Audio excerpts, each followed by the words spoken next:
ॐ हरिः ॐ श्रीगुरुभ्यो नमः।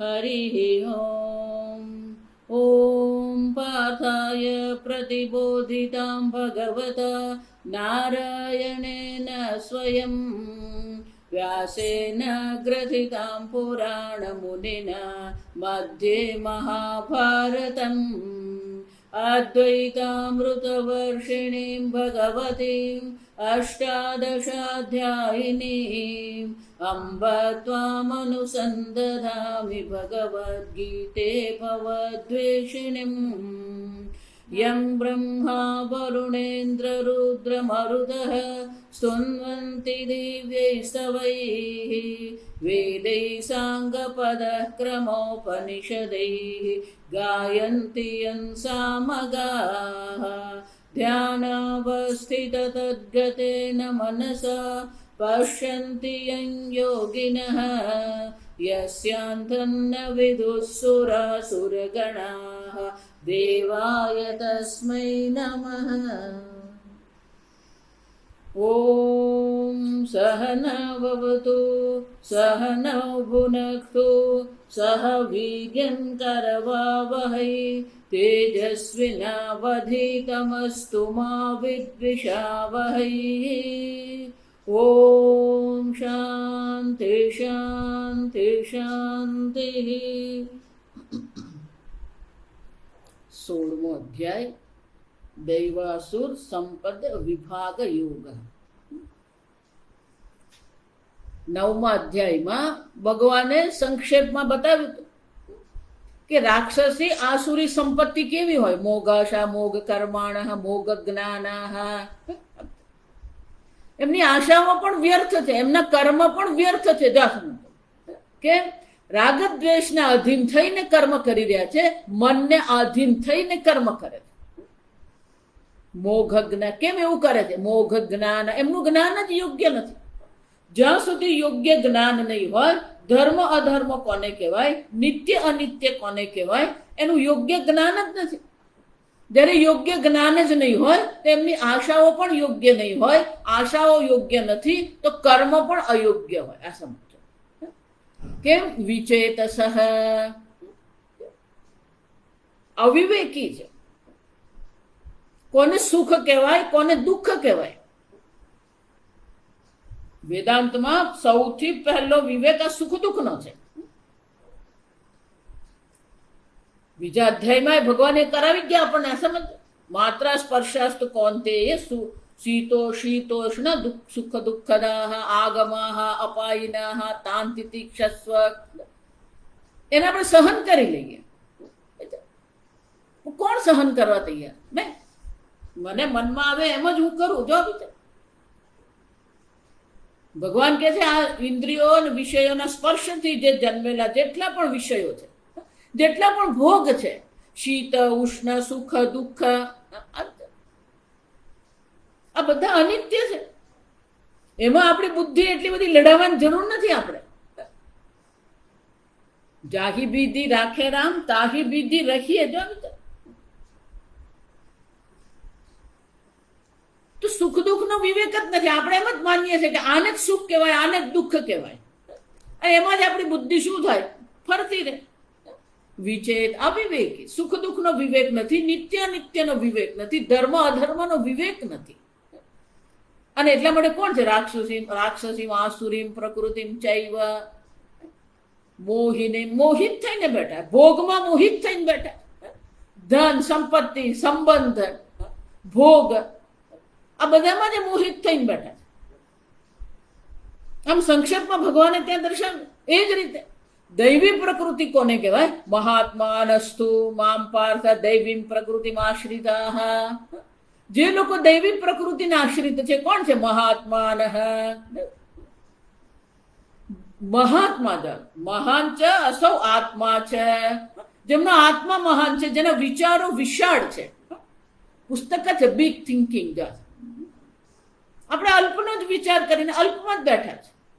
મહાત્મા એટલે કે જે વિશાળ ચિંતન કરનાર, વિસ્તૃત ચિંતન જેનું છે. દૈવી પ્રકૃતિમાં સાત્વિક પ્રકૃતિ આગળ. અને એ લોકો શું કરે છે? જ્ઞાત્વા મામ ભૂતાદિમ અવ્યય ભજંતી અનન્ય મનસઃ. સર્વભૂતોમાં એક જ ઈશ્વર છે. કોઈ પણ વસ્તુનો આપણે નિંદા કરવાની જરૂર નથી, કોઈ પણ વસ્તુનો તિરસ્કાર નહીં. કેમ? આ સર્વભૂતોમાં અવ્યય પરમાત્મા છે જ. એને જ જાણીને આપણે શું કરીએ? એ પરમાત્માનું ભજન કરીએ. આ સર્વત્ર જે ઈશ્વરનું ભજન કરનાર જે છે એ દૈવી પ્રકૃતિ છે. હવે આ 16મા અધ્યાયમાં સંસાર મોક્ષાય દૈવીમ પ્રકૃતિ નિબંધનાય આસુરી રાક્ષસી ચૈતી. આ અધ્યાયનો આરંભ કેમ કરવામાં આવ્યો? કે આ દૈવી સંપત્તિ જે છે એ મોક્ષ આપનારી છે. આ આસુરી સંપત્તિ, રાક્ષસી સંપત્તિ જે છે એ બંધનમાં રાખનારી છે, બંધનમાં નાખનારી નથી. જો સમજો, બંધનમાં તો છીએ જ આપણે. જ્યાં સુધી અવિદ્યાની નિવૃત્તિ થતી નથી ત્યાં સુધી આ બંધનમાં તો છીએ જ આપણે. એટલે બંધનમાં નાખે એમ નહીં, બંધનમાં રાખનારી છે આપણે. તો પછી શું કરવાનું? દૈવ્ય આદાનાય પ્રદર્શનમ ક્રિયતે. આ દૈવી સંપત્તિ જે છે એના આદાન, એને આપણે જીવનમાં આપણે અનુસરણ કરીએ એટલા માટે ભગવાન આ દૈવી સંપત્તિ દર્શાવે છે. અભયમ સત્વ સંશુદ્ધિ જ્ઞાન યોગ વ્યવસ્થિતિ. અભયમ, કોઈ પ્રકારનો ભય નથી. આપણે જોઈએ કે અનેક પ્રકારના ભય છે. પુત્ર છે, સંબંધ છે, ધન છે.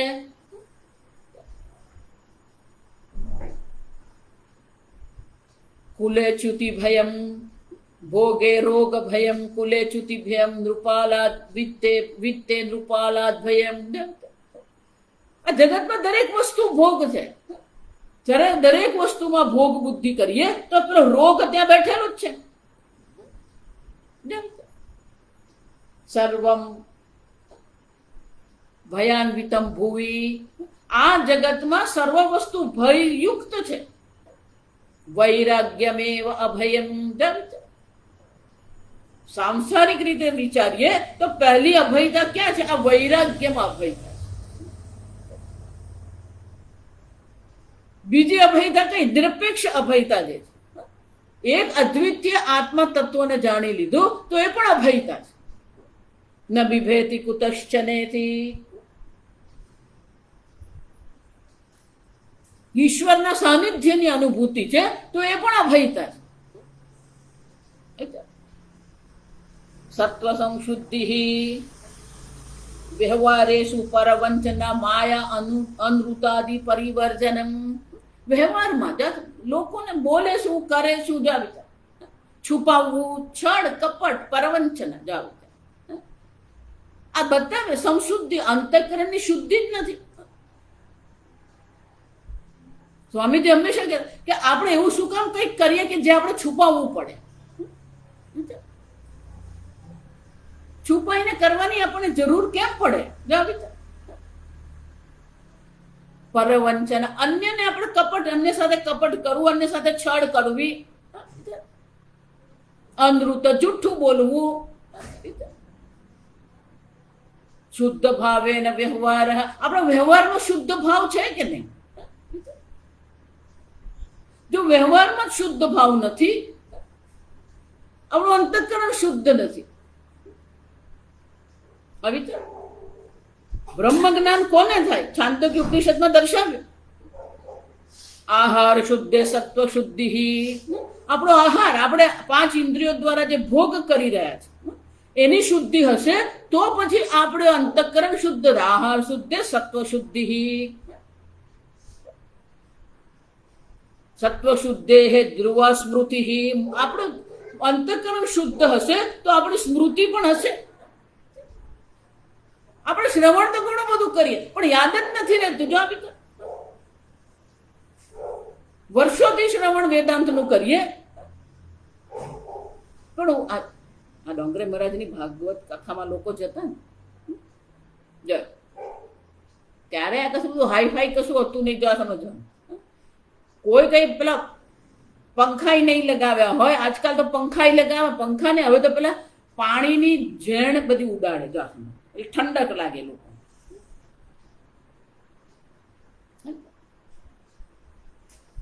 તો ત્યાં બધા જાય, બેસે, કથા શ્રવણ કરે.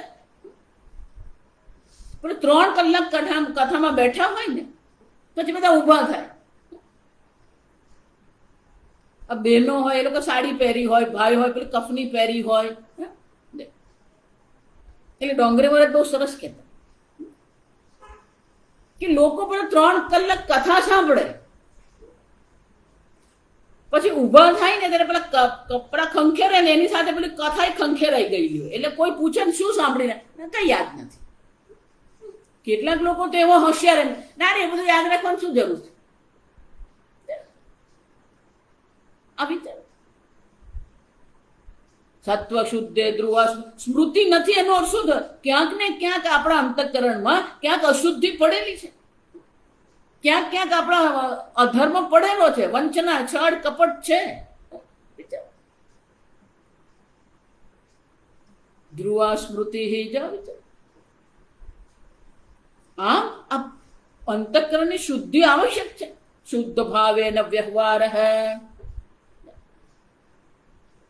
જ્ઞાન યોગ વ્યવસ્થિતિ જ્ઞાનમ શાસ્ત્રતઃ આચાર્યતઃ ચ આત્માદિ પદાર્થાનામ અવગમઃ. શાસ્ત્ર દ્વારા ગુરુ મુખે શાસ્ત્ર શ્રવણ આપણે જે કરી રહ્યા છે એને આપણે યોગ્ય રીતે જાણીએ અને જ્ઞાન કહેવામાં. અવગતા નામ ઇન્દ્રિયાદિ ઉપસંહારેણ. આ બધે જ આવવાનું. આ સમજ બીજા અધ્યાયથી આરંભ ન થાય. ઇન્દ્રિય ઉપસંહાર, આ તમારી ઇન્દ્રિયો પર તમારું નિયંત્રણ છે કે નહીં? તમારી ઇન્દ્રિયોનો ઉપસંહાર તમે કરી શકો છો કે નહીં?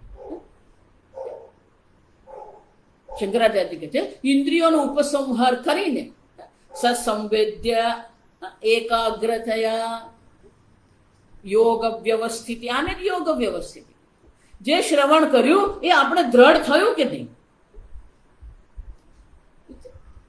એટલે હું એવું કહું, રોજ પેલો પ્રવચનમાં બેસે ને તો પછી કોરી સ્લેટની જેમ જ બેઠો હોય. આગળ શું કહી ગયા કઈ નહીં, તમે તમારે બોલવાનું, તમારે બધું યાદ રાખવાનું, તમારે પ્રવચન કરવાનું છે. જ્ઞાન યોગ વ્યવસ્થિતિ દાનમ દમશ્ચ યજ્ઞશ્ચ. દાન આપણી પાસે અન્ન વસ્ત્ર જે પણ કઈ છે બીજા સાથે આપણે શું કરીએ? સમવિભાગ યથાશક્તિ. આપણી શક્તિ પ્રમાણે, આપણા સામર્થ્ય પ્રમાણે બીજા સાથે વહેંચીને આપણે ખાઈએ. દમશ્ચ બાહ્ય ઇન્દ્રિયાણામ ઉપશમનમ. બાહ્ય ઇન્દ્રિયો પર આપણું કેટલું નિયંત્રણ છે. દમશ્ચ યજ્ઞશ્ચ.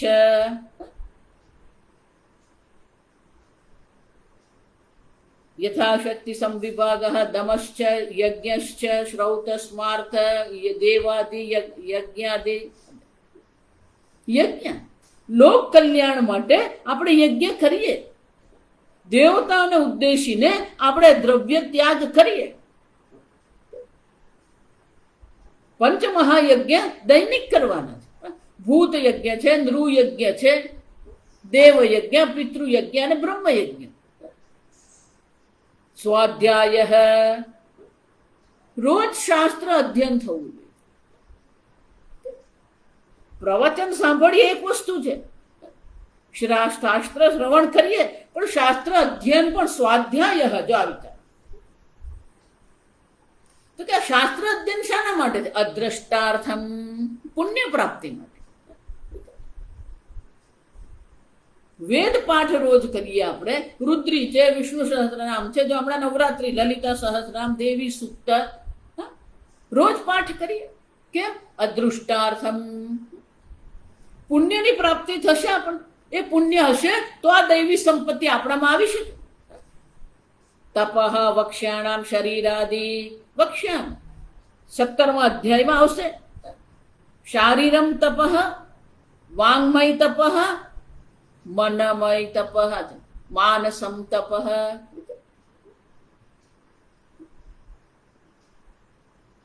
તપશ્ચર્યા, ભોગનો ત્યાગ કરી શકીએ કે નહીં? આ ચતુર્માસ આવે, નવરાત્રી, ગણેશ ઉત્સવ, લોકો એવું જાત જાતનું ફરાળી ખાતા, એવું માને કે મેં ઉપવાસ કર્યો. કોઈ ઉપવાસ આ કહેવાય જ નહીં. ભોગ બુદ્ધિ, દમહ નથી, ભોગ બુદ્ધિ એટલી બધી છે, ઇન્દ્રિયો પર નિયંત્રણ નથી, એટલે તપશ્ચર્યા તો શક્ય જ નથી.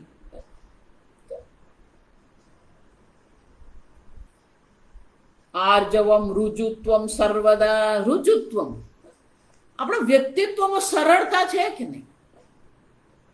સામેથી બહુ સરસ કે તમારામાં એટલી સરળતા હોય કે કોઈ પણ વ્યક્તિ તમારી સાથે આવીને વાત કરી શકે, પણ આપણો વ્યવહાર જ એવો છળ કપટ વાળો હોય તો સામેવાળી વ્યક્તિને ખબર જ નહીં પડે કે આપણી સાથે શું વાત કરવી, શું કહેવું. આર્જવમ રુજુત, અહિંસા, પ્રાણીના પીડા વર્જનમ, સત્યમ, અપ્રિય નૃત વર્જનમ, યથાભૂતાર્થ વચનમ, જે જેવું હોય એવું જ આપણે બોલીએ. આપણે પેલું બોલીએ એમાં કે એટલું બધું જાત જાતનું બોલતા હોય, જેવું છે એવું જ હોવું જોઈએ. અક્રોધ પરૈ આકૃષ્ટસ્ય અભિહતસ્ય ચ પ્રાપ્તસ્ય ક્રોધસ્ય ઉપશમનમ. ક્રોધને વ્યક્ત નહીં કરીએ, મનમાં જ ક્રોધને શાંત કરીએ. અક્રોધ, ત્યાગ, સંન્યાસ. આગળ દાનની ચર્ચા કરવામાં આવી, એટલે અહીંયા શંકરાચાર્ય ત્યાગનો અર્થ શું કરશે? સંન્યાસ પૂર્વમ દાનસ્ય ઉક્તત્વાત, શાંતિ અંતઃકરણસ્ય ઉપશમઃ. આપણું અંતઃકરણ શાંત છે કે નહીં? આપણું અંતઃકરણ એટલું ભટકતું હોય ને. જો ઘણી વાર લોકો આ પ્રવચનમાં બેઠા હોય, ઘણા બધા લોકો પ્રવચનમાં બેઠા હોય, એનું મન શાંત જ નહીં હોય. એટલે આજુબાજુ જો પેલો શું કરે, આણે શું કર્યું, પેલો. તું શાંતિથી પ્રવચન સાંભળે. પણ કોઈ ઊંચું નીચું કરે, આ પુસ્તક આમ લે મૂકે, પેન્સિલ આમ મૂકે, મનમાં શાંતિ જ નહીં મળે. શાંતિથી શ્રવણ પણ નહીં કરી શકે. જો અપૈશુનમ, પરરંધ્ર પ્રકટીકરણમ, બીજાના દોષને પ્રગટ કરવું. કેટલાક લોકો આમાં બહુ કુશળ હોય. જો આ વિચાર, સામેવાળાના કેટલા દોષ છે ને એ પ્રગટ કરવામાં બહુ કુશળ એ લોકો. એને શું કહે? પૈશુનમ, તદભાવ અપૈશુનમ. જેના દોષ જેવા છે ને એના દોષ એને સમર્પિત. આપણે એનું ચિંતન કરવાની કોઈ જરૂર નથી, આપણે ઈશ્વર ચિંતન કરવાનું.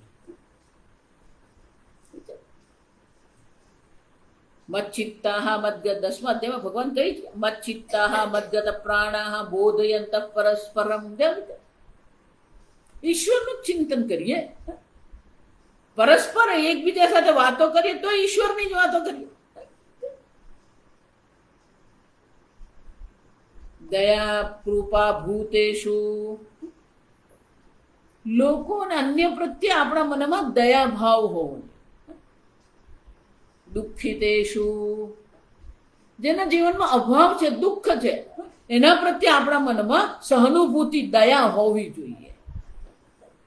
એને આપણે જે રીતે મદદ કરી શકીએ એ મદદ કરવા આપણે તૈયાર હોવા જોઈએ.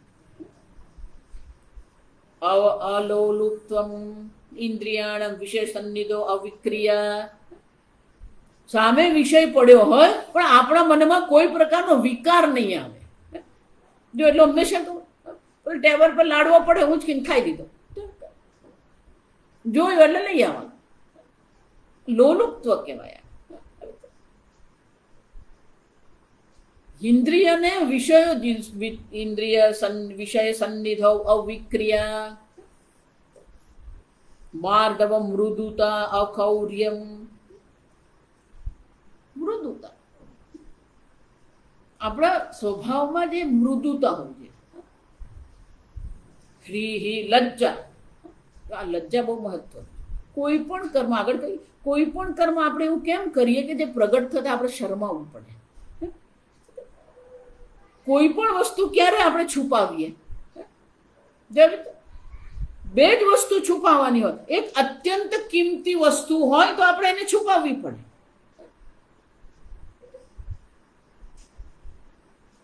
અથવા તો એવું કંઈક આપણે અધર્મ કર્યું છે જે પ્રગટ થાય તો આપણે શરમાવવું પડે, અને એટલા માટે આપણે શું કરીએ? છુપાવીએ. આ છુપાવવાની ભાવના જે છે, હંમેશા હું તો કહું ખુલ્લામાં જ રહેવાનું. શાના માટે આપણે છુપાવવાનું? આપણામાં એટલી સરળતા હોવી જોઈએ, આપણામાં એટલી નિખાલસતા હોવી જોઈએ, એટલી નિર્મલતા હોવી જોઈએ કે આપણે ખુલ્લામાં રહી શકીએ. ખાય પીએ બધાની સામે, શું કરો? છુપાવવાનું શું કામ? ઘણા લોકોને એવું હોય, ઘણા સાધુઓમાં પણ એવો સ્વભાવ, પેલું છુપાવીને ખાય, પેલું છુપાવીને પકડે, છુપાવીને વાત કરે, પણ શું કામ છે? ઘણી વાર પેલા ક્યાં ગયું કે નહીં, ક્યાં ગયા, કેમ શું થાય, કહી દીધું તો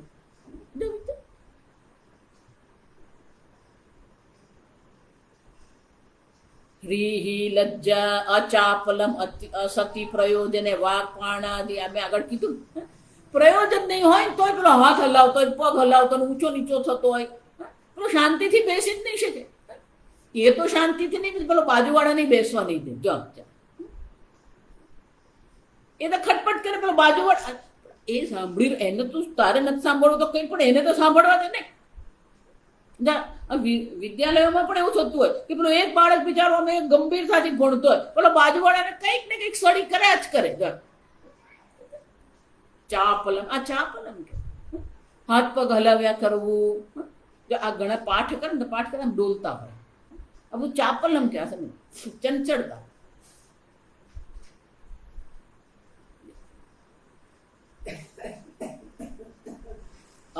અવ્યાપારયુતૃત્વમ.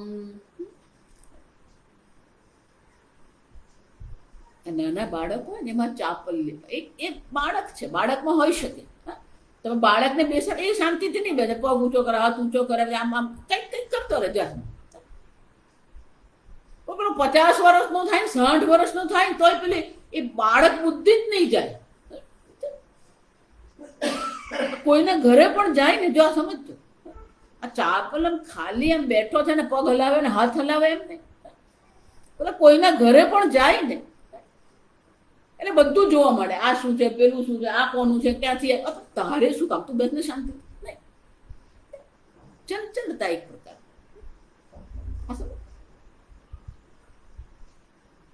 અચાપલમ તેજ ક્ષમા. તેજ શારીરિક તેજની વાત નથી કરતા. જો સમજો, શંકરાચાર્ય કે છે આ દેહગત નથી, નત્વગતા દીપ્તિ. આ ચામડીની તેજસ્વીતાની વાત નથી. એમનો સ્વભાવમાં જ એક તેજ છે, તેજસ્વીતા, એમના વ્યક્તિત્વમાં જ એક તેજસ્વી. ક્ષમા આકૃષ્ટ તડવા. કોઈક આપણી સાથે અયોગ્ય કરી જાય, અવિક્રિય, આપણા મનમાં કોઈ વિકાર નહીં આવે. ક્ષમાયા અક્રોધસ્ય ચ વિશેષ. ક્ષમા એ અક્રોધની વિશેષતા છે. ધૃતિ દેહેન્દ્રિયેષુ અવસાદનમ પ્રાપ્તેષુ તસ્ય પ્રતિષેધક. ગમે એટલે આપણું દેહ મન ઇન્દ્રિય થાકી ગયા હોય પણ કોઈ કામ હાથમાં લીધું હોય તો એ પૂરું નહીં થાય ત્યાં સુધી આપણે શું કરીએ? અટકીએ નહીં, અને ધૃતિ કહેવામાં આવે. જો ઘણી વાર એવું થાય, લગ્ન પ્રસંગ હોય, કંઈ કામ હોય, આ લેખકો હોય ને એ લોકોને પુસ્તક લખવાના હોય, ગમે એટલું શરીર થાકી ગયું હોય પણ નક્કી કરે નહીં આજે આટલા પાના પૂરા કરીને જ સુઈ જઈશ. જો ભલે શરીર થાકી ગયું હોય, મને થાકી ગયું હોય ઘણી વાર, તો સમજજો, છતાં પણ પેલો મનમાં એવી ધૃતિ હોય કે એ શરીરથી કામ કરી શકે, મનથી કામ કરી શકે. જો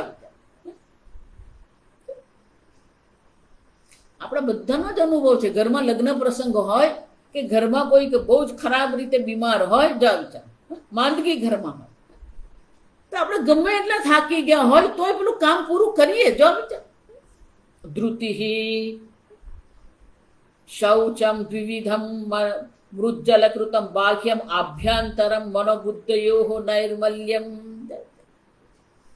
બહારથી પણ આપણી સ્વચ્છતા હોય, વસ્ત્ર છે, આપણું સ્થાન છે, આ બધી વસ્તુ સ્વચ્છ હોય. આંતરિક રીતે પણ શું છે? બુદ્ધિ અને મનની નિર્મલતા હોવી જોઈએ. માયા રાગાદિ કાલુષ્ય અભાવ, મનમાં કોઈ કપટ નહીં, કોઈ માયા નહીં, કોઈ છળ નહીં. અદ્રોહ,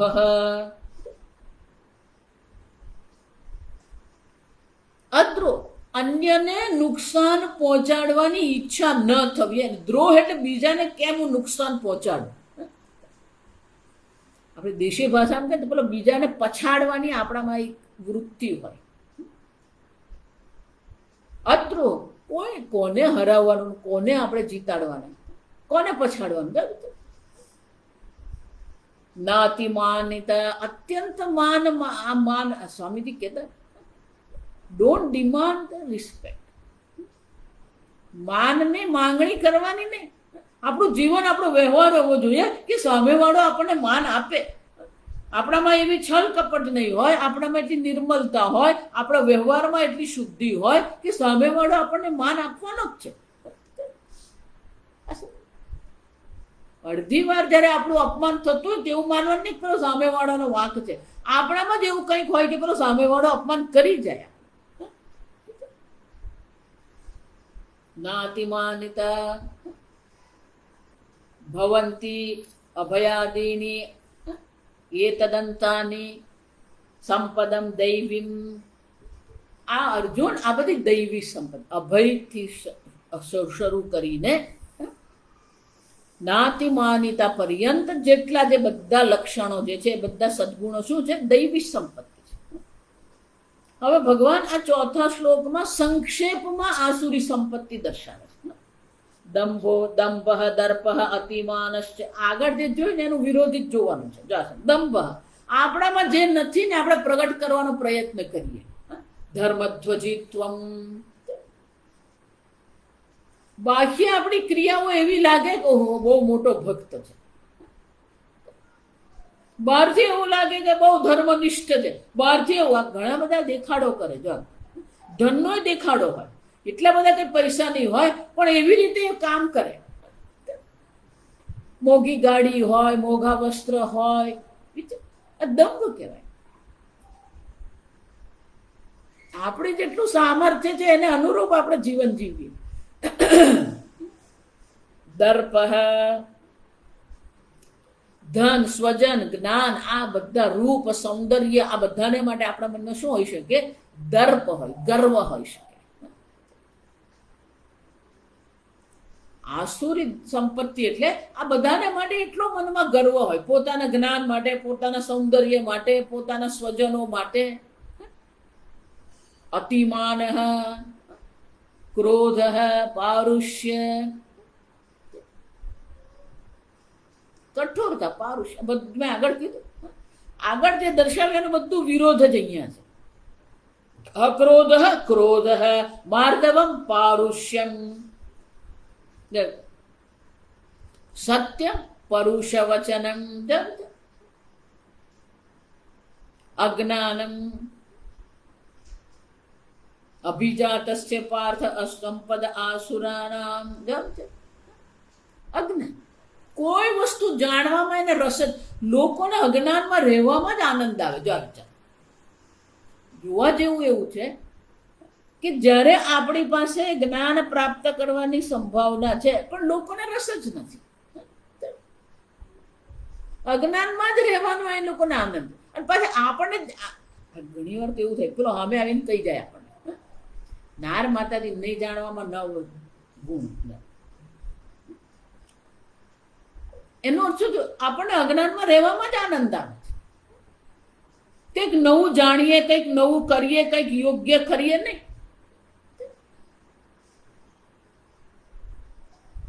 મિથ્યા પ્રત્યય કર્તવ્ય કર્તવ્ય વિષય મિથ્યા પ્રત્યય. કોને કર્તવ્ય કોને કહેવાય, કોને અકર્તવ્ય, એના માટે મિથ્યા પ્રત્યય, અયોગ્ય નિશ્ચય છે. પ્રત્યય નિશ્ચય. જે ખરેખર ધર્મ છે એને અધર્મ માની રહ્યો છે, જે ખરેખર અધર્મ છે એને ધર્મ માનીને ચાલી રહ્યો. કળિયુગમાં જ છે. બહારથી જે બધો ધર્મ દેખાય છે ખરેખર અધર્મ જ છે. આપણે એમ માનીએ છીએ કે આટલું મોટું કામ કર્યું, પણ એની પાછળ કેટલી હિંસા થઈ, એને પાછળ કેટલો અન્નનો બગાડો થયો, આ વિચારો.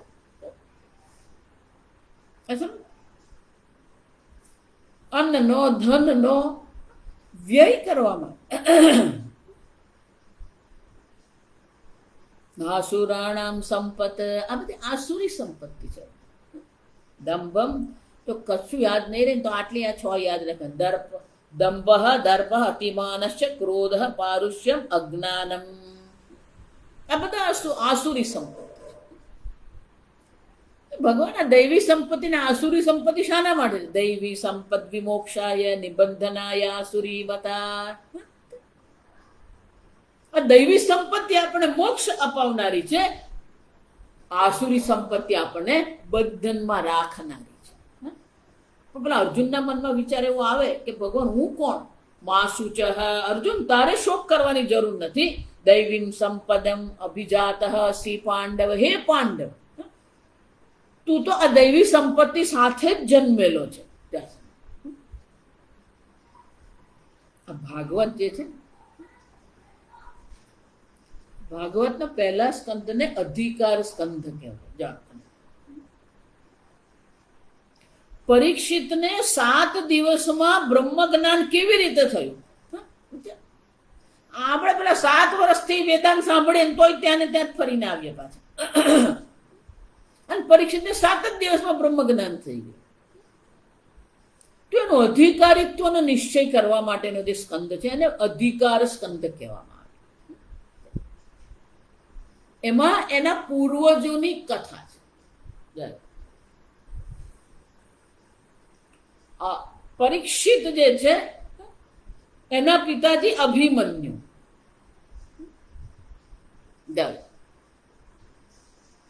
એના પિતાજી કોણ? અર્જુન. અર્જુનના પિતા પાંડુ. આ બધાની કથા છે. એની માતા ઉત્તર, શ્રી કૃષ્ણની માતા. દ્રૌપદી, શ્રી કૃષ્ણની સખી. કુંતી, શ્રી કૃષ્ણની ભક્ત. બંને પક્ષે. કુંતી તમે એટલે જુઓ, માતૃપક્ષ જુઓ કે પિતૃપક્ષ જુઓ, કેટલી પેઢીથી બધા ભગવાનના ભક્ત. અભિમન્યુ, અર્જુન, પાંડુ, ભીષ્મ પિતામહ,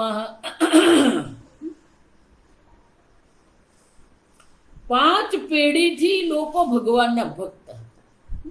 આવું કુળ. કુંતી માતા, દ્રૌપદી, ઉત્તરા. આમ અધિકાર. અર્જુન તારે શોક કરવાની આવશ્યકતા નથી. તું આ કુરુકુળમાં જન્મ્યો છે. પાંડુ તારા પાંડવ, જો પાંડવ કહીને યાદ દેવડાવે કે તારા પિતા પાંડુ છે જે ધર્મનિષ્ઠ હતા. એક જ ભૂલ થઈ અને રાજ્ય છોડી દીધું. જો આ સમજો. ઋષિ અને ઋષિ પત્ની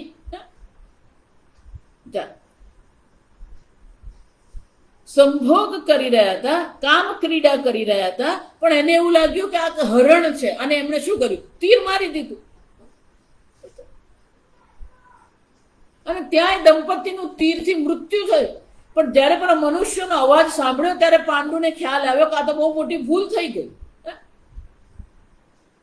ત્યાં જઈને જોયું તો ઋષિ હતા.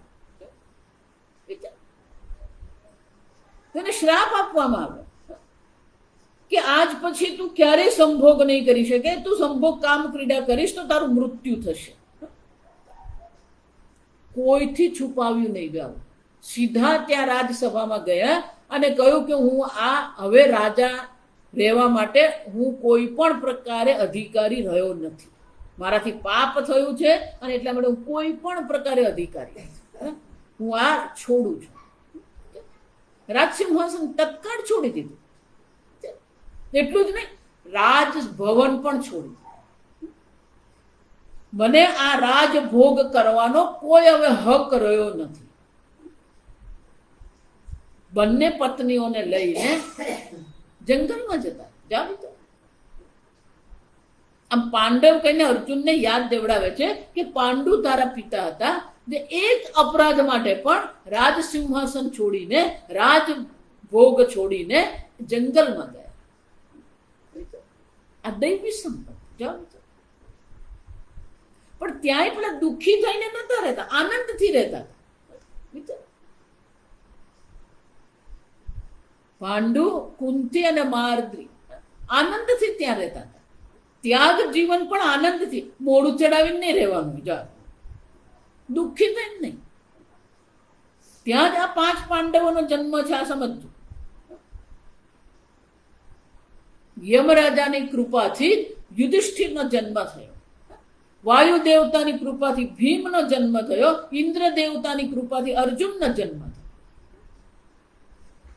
અશ્વિની કુમારની કૃપાથી નકુલ અને સહદેવનો જન્મ. એટલે પાંડુએ કીધું કુંતીને કે તને તો 3 પુત્ર મળી ગયા, માર્દ્રીને કશું નથી, તો તારા મંત્રથી તું એને પણ આ પુત્રનો સુખ આપ. જા. કુંતીએ કીધું ભલે.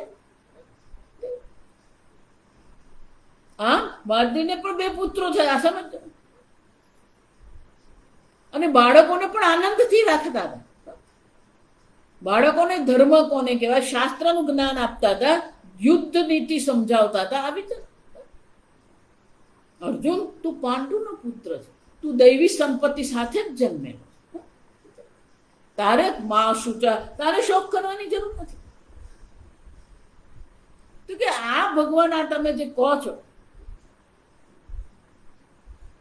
ભગવાન કહે છે આ સૃષ્ટિ થઈ ને ત્યારથી આ 2 ચાર ભૂત સર્ગવ લોકે અસ્મિન,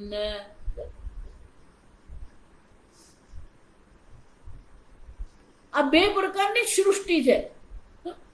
દૈવ આસુર એવ છે. અર્જુન, 2 પ્રકારની સૃષ્ટિ છે. એક દૈવ સંપત્તિ છે, બીજી આસુર છે. દૈવ વિસ્તરશ પ્રોક્ત. અર્જુન, દૈવ સંપત્તિ મેં વિસ્તારથી તને જણાવી, હવે હું આસુર સંપત્તિ તને જણાવીશ. પહેલી જ આસુરી સંપત્તિ કઈ છે? પ્રવૃત્તિમ ચ નિવૃત્તિમ ચ ન જનાહ વિદુહુ અસુરાહ. કોને પ્રવૃત્તિ કહેવાય, કોને નિવૃત્તિ કહેવાય જાણતા? ના શૌચ, કોઈ પ્રકારનું શૌચ નથી, ના પીચા આચાર, કોઈ પ્રકારનું આચરણ નથી. જો આચરણની જ્યાં સુધી શુદ્ધિ નહીં હોય ને, આચરણ શુદ્ધિ વિના કંઈ જ નહીં થાય. આચરણ યોગ્ય નથી, મન બુદ્ધિમાં સ્વચ્છતા નિર્મલતા નથી. ન સત્યમ તેષુ વિદ્ય, કોઈ સત્ય નહીં, ગમે ત્યારે ગમે તે બોલી દેવાનું. એટલું જ નહીં, અસત્યમ પ્રતિષ્ઠમ તે જગદાહુ અનિશુ. અને એ લોકો શું માને છે? અરે સ્વામીજી, આ જગતે આવું જ છે, આપણે અસત્ય ને આ બધું જગત જૂઠું જ ચાલતું, આ બધા અધર્મ કરે, આપણે કરીએ એવું નથી. એટલે એ લોકોના મગજમાં એવું જ ગોઠવાઈ ગયેલું કે હું અધર્મ કરું એમ નહીં, બાકીના બધા એવા છળકપટ વાળા જ છે, બાકીના બધા જુઠ્ઠું બોલવા વાળા છે, બાકીના બધા અધર્મ કરવા વાળા જ છે. એમાં જ એની પ્રતિષ્ઠા છે. આવું માને જો જગદાહુ અનિશ્વર. અને આ જગત કેવું છે? અનિશ્વર. કોઈ ઈશ્વર છે જ નહીં. તો કે આ જગત શાના માટે ઉત્પન્ન થયું? ભોગ માટે. અસ્પરસ્પર સંભૂતમ કિમન્યત કામ. કામ ભોગથી બીજો હેતુ છે જ શું આ જગતનો? સંપૂર્ણ પાશ્ચાત્ય સંસ્કૃતિ ભોગ પરાયણ, આસુરી સંપત્તિ છે. અત્યારે આ જગતના સ્તર પર જે કંઈ ચાલી રહ્યું છે બધું આસુરી સંપત્તિ. એતામ દ્રષ્ટિ, આવા પ્રકારની એની દ્રષ્ટિ. જો આ સમજો, 2 શ્લોક દ્વારા ભગવાન એની દ્રષ્ટિ દર્શાવે. આ એનું જ્ઞાન છે, આ એની દ્રષ્ટિ છે. આ દ્રષ્ટિને આલંબન રાખીને શું કરે છે? નષ્ટાત્મન અલ્પ બુદ્ધય, એનો આત્મા જ નાશ પામ્યો. કોઈ શરમ નહીં, દંભ દર્પ, આવી કોઈ લજ્જા જેવી વસ્તુ જ નહીં. આવી સત્ય બોલવામાં એને બહુ મોટું જોર પડે, અસત્ય બોલવામાં એને કઈ વાંધો નહીં પડે. કેટલાક લોકો એટલી સરળતાથી અસત્ય બોલતા હોય, પણ સામેવાળા બિચારાને ખબર નહીં પડી કે આ અસત્ય. હવે એક ભાઈ મને મળી ગયેલા, જો સમજ, એ જે કેવું સાચું. પછી પેલા બેન જે હતા એ જ શહેરના, મને કે સ્વામીજી આ બધી વાતોમાં તમે નહીં આવો, એ વાતો કરવાને આપણે ગુજરાત વાતોના વડા કહીએ આપણે. મને કે સ્વામીજી આ બધી વાતો બહુ સરસ સરસ કરે, એની વાતમાં તમે આવતા નહીં. ના ના, મેં કીધું પણ એમણે તો કોલેજ બધું જ સ્વામીજી જે કે બધું બરાબર.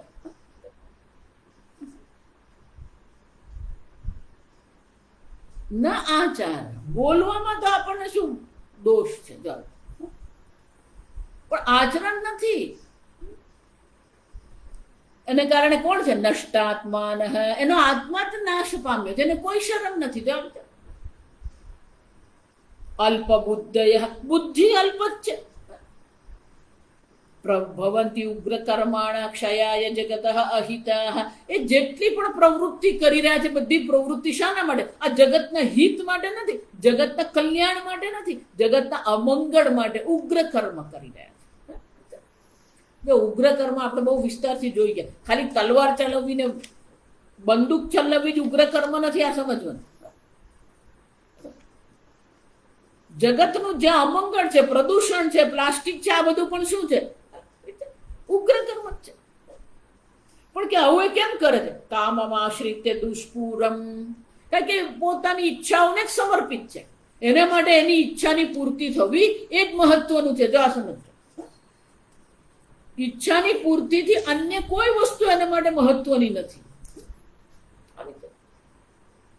અને એ કામ પણ કેવું? દુષ્પૂરમ કામમાં આશ્રિત્ય દંભમાન મદાન્વિતા. દંભમાં જ પડેલો છે. અંદર શું બહાર શું બધું.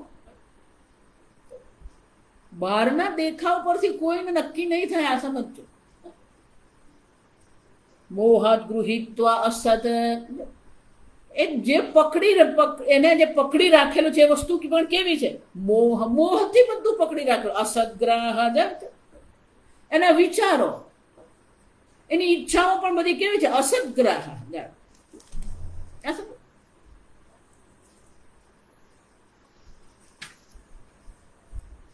એના નિશ્ચય પણ કે અશુભ નિશ્ચયાન. અસદગ્રાહ, એની નિશ્ચયો પણ અશુભ જ છે. એનું જ્ઞાન અયોગ્ય છે, એની ઈચ્છાઓ અયોગ્ય છે, એના નિશ્ચયો પણ અયોગ્ય, અમંગળ છે, જગતનો નાશ કરનારા. અશુચિ વ્રતા, એના વ્રતો પણ કેવા છે? અશુચિ. જો હું તો એટલા માટે જ કહું કે ભારતીય સંસ્કૃતિ પેલો અસુર દાનવ જે છે ને એ તપશ્ચર્યા જ કરી રહ્યો છે, પણ એના બધા વ્રત અને એની તપશ્ચર્યા કેવી છે? અશુચિ છે. આ સમજ, તામસિક છે. આગળ આવશે બધું. તામસિક તપશ્ચર્યા કોને કહેવાય? જ્યાં ધર્મ નથી, જ્યાં લોક કલ્યાણ નથી, જ્યાં સત્ય નથી, તો એ બધા જે તપશ્ચર્યા કે વ્રત બધા જે છે એ બધા વ્રત પણ કેવા છે? અશુભ છે. એટલું જ નહીં, એના આખા ગામની ચિંતા. ચિંતા અપરિમેયમ ચ પ્રલયાંતમ ઉપાશ્રિતા. મૃત્યુ પર્યંત આખા ગામની ચિંતા કરતો ફરતો. કામ ઉપભોગ પરમાહ, કામ ઉપભોગમાં જ એ રત છે. એતાવદિતિ નિશ્ચિતાઃ, આ જ એનો નિશ્ચય છે. કામ ભોગમાં જ પડી રહેવું એ જ એનો નિશ્ચય. આશા પાશશતૈહિ બદ્ધાઃ, અનેક પ્રકારની આશાઓથી બેઠો છે. આ આશારૂપી દોરડાથી, પણ એક બે છે નહીં, શતય સેંકડો આશાઓનાથી બંધાયેલો છે. કોને કારણે? કામ ક્રોધ પરાયણાઃ ઇહંતે કામ ભોગાર્થમ અન્યાયેન અર્થ સંચયાન. પોતાના કામના ભોગ માટે અન્યાયથી પણ એ ધન મેળવવા માટે તૈયાર છે.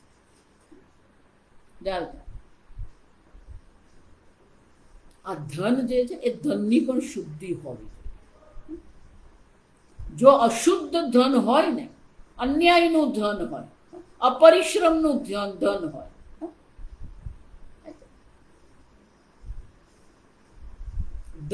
ધન અશુદ્ધ હોય ને તો આપણી બુદ્ધિ પણ અશુદ્ધ જ બને. ધનની શુદ્ધિ દાનથી થાય. આ સમજ, ધનની શુદ્ધિ દાનથી થાય.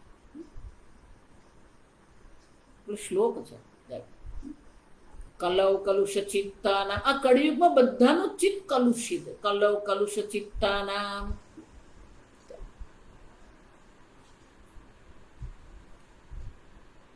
મનમાં જ એટલો બધો ઉચાટ, અશાંતિ. પાપ દ્રવ્ય ઉપજીવિના, એનું દ્રવ્ય, એનું ધન, વસ્તુ કેવી છે? પાપ દ્રવ્ય છે.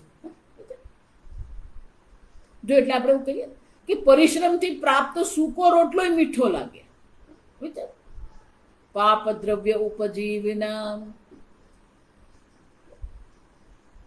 એટલું જ નહીં, વિધિ ક્રિયા વિહીના, જીવનમાં કોઈ વિધિ, કોઈ નિયમ નથી. કેટલા વાગે ઉઠવું, કેટલી ક્રિયા કરવી, કઈ ક્રિયા કરવી, કોઈ નિયમ નહીં. સંધ્યા વંદના, અગ્નિહોત્ર કર્મ, જપ તપ, કોઈ વિધિ વિધાન નહીં. જો એટલે સ્વામીજી અમને હંમેશા કહે કે એક જીવન શૈલી અપનાવો, પછી એ જીવન શૈલી તમે થોડા વર્ષ માટે રાખો. આપણે મનમાં આવે ને તો તે દિવસે 11 માળા કરી નાખીએ, બીજે દિવસે એકેય માળા નહીં થાય. જો નિયમથી કરો. વિધિ ક્રિયા વિહીન, જેના જીવનમાં કોઈ વિધિ વિધાન નથી, જેના જીવનમાં કોઈ નિયમ નથી, પાપ દ્રવ્ય છે, કલુષ ચિત્ત છે, એનું કલ્યાણ કેવી રીતે થવાનું? હરૈર્નામૈવ કેવલમ, ઈશ્વર ચિંતનથી થઈ શકે. પણ ઈશ્વર ચિંતનમાં આપણે તો કેવા છીએ? નિયમથી કરીએ, કઈ નિયમથી નહીં.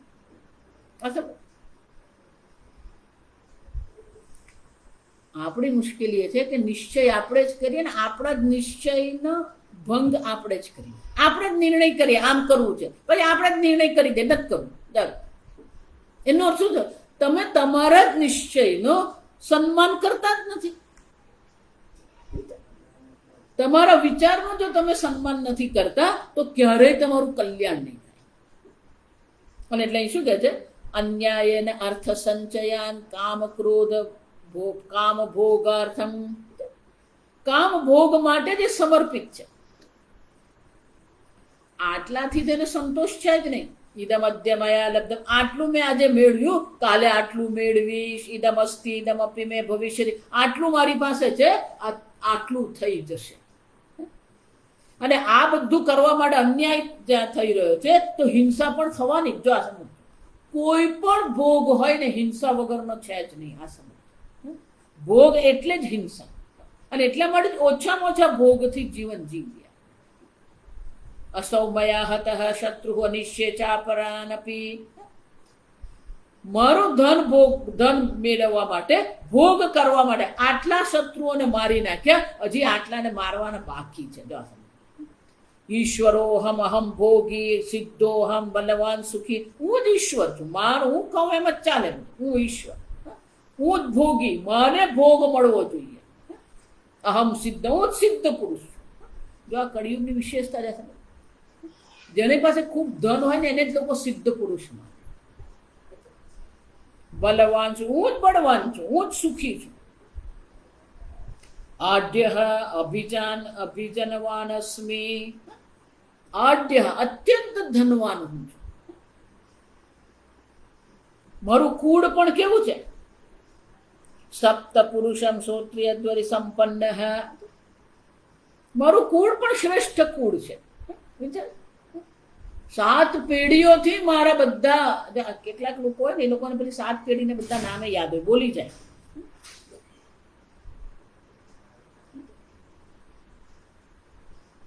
કો અન્ય અસ્તિ સદૃશો, મારા જેવો બીજો કોણ? આ બધું ધન ભેગું કરે અને લોકોમાં બતાવવા માટે શું કરે? યક્ષે દાસ્યામી મોદિષ્ય, આ ધનથી હું શું કરીશ? યજ્ઞ કરીશ, દાન કરીશ, મોદિષ્ય આનંદ પ્રમોદ કરીશ. હા, એનો યજ્ઞ પણ કેવું છે? તામસિક યજ્ઞ છે. એનું દાન પણ કેવું છે? તામસિક દાન છે. ઇતિ અજ્ઞાન વિમોહિત, આમ અજ્ઞાનથી મોહિત થઈને આ બધું કરી રહ્યા છે. અનેક ચિત્ત વિભ્રાંતા મોહજાલ સમાવૃતા, આમ અનેક ભોગને કારણે ચિત્ત વિભ્રાંતા, ઉક્ત પ્રકારે અનેકૈ ચિત્તૈ વિવિધમ ભ્રાંતા. ભોગની દ્રષ્ટિએ, ધર્મની દ્રષ્ટિએ, કર્મની દ્રષ્ટિએ અનેક પ્રકારથી એના ચિત્તમાં ભ્રાંતિઓ પડેલી છે. છે. મોહજાલ સમાવૃતા, મોહરૂપી જાળમાં જ એ સમાહિત થઈ ગયેલો, એમાં જ અટવાયેલો. આપણે ગુજરાતી કહીએ પ્રસક્તા કામ. આજે આ તો એ વારંવાર આવતું જ રહેવાનું. સમજો પ્રસક્તા કામ, કામ ભોગમાં અત્યંત પ્રસક્ત છે. પોતાનું ધારેલું નહીં થાય ને પણ જોવા જેવું કરે. ભગવાન કહે છે આવા પ્રકારનું જેનું જીવન છે, નરકે અશુચૌ પતંતી. ભગવાન કહે છે આ લોકમાં ભલે સુખી દેખાતો, પણ આ લોકમાં એનું મન તો મોહિત થયેલું છે, અજ્ઞાનથી ભ્રાંત છે, અને આ લોક પછી પણ એને નરકમાં જ ગતિ થવાની. આત્મસંભાવિતા સ્તબ્ધા ધનમાન મદાન્વિતા યજન્તે નામ યજ્ઞૈઃ. આત્મસંભાવિતા એટલે કે પોતાના માટે અત્યંત માન એને હોય. સ્તબ્ધા, કોઈની સામે નમવા તૈયાર નહીં. ધન માન, ધન પ્રત્યે અત્યંત પોતાના માટે માન રાખનારો, મદ રાખનારો. અને જેટલા યજ્ઞ પણ જે કરે બધા કહો નામ યજ્ઞ હિ તે દંભે ને અવિધિપૂર્વક, કોઈ વિધિ વિધાન નથી. બોલો બ્રાહ્મણ ને બાપડા ને એવો ખખડાવે બધાની વચ્ચે. બ્રાહ્મણ ને તું કઈને જ બોલાવે, જો વિચારી જો. અને એ કહે ને એમ જ કરવાનું. એટલે બ્રાહ્મણ એમ કે ભાઈ આ તું ચાલ ને ચાલ, તું મંત્ર ચાલુ કર. એની વાણીમાં પારુષ્ય, કઠોરતા, લોકોને બતાવવા માટે જ યજ્ઞ કરતો હોય. એને કઈ યજ્ઞની વિધિમાં કોઈ રુચિ નહીં મળે. અહંકારમ બલમ દર્પમ કામ ક્રોધમ ચ સંશ્રિતાઃ. આ અહંકારથી ભરેલો છે. બળ એટલે કે અન્ય પર કેમ હું રાજ કરું. દર્પમ,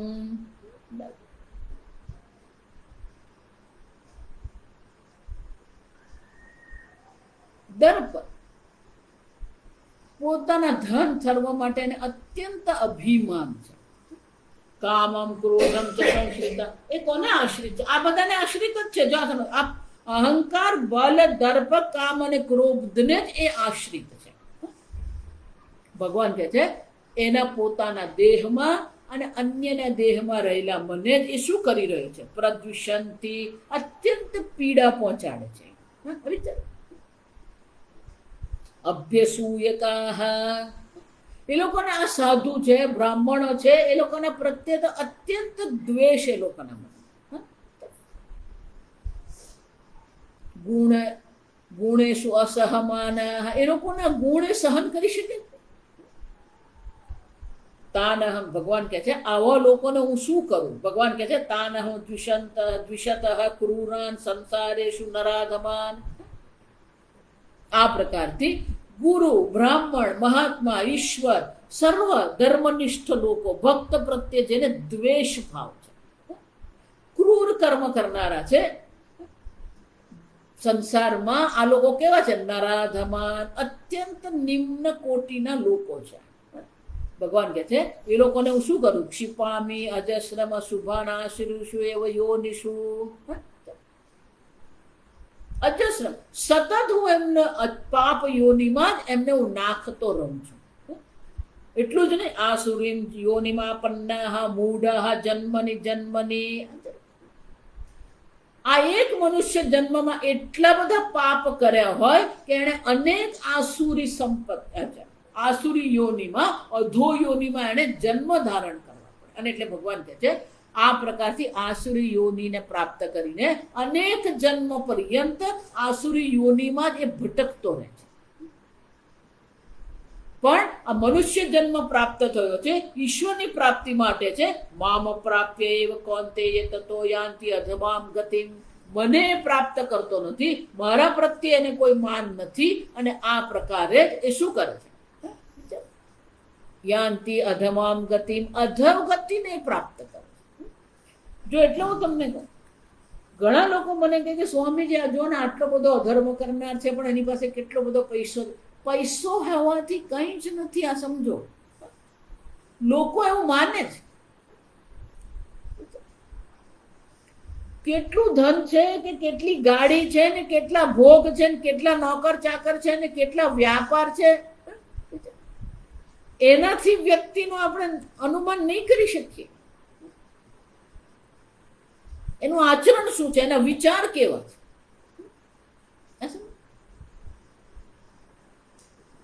એટલે ભગવાન હવે સંક્ષેપમાં 3 શબ્દમાં આસુરી સંપત્તિ દર્શાવે છે. ત્રિવિધમ નરકસ્યૈદમ દ્વારમ નાશનમ આત્મનઃ કામઃ ક્રોધ તથા લોભ.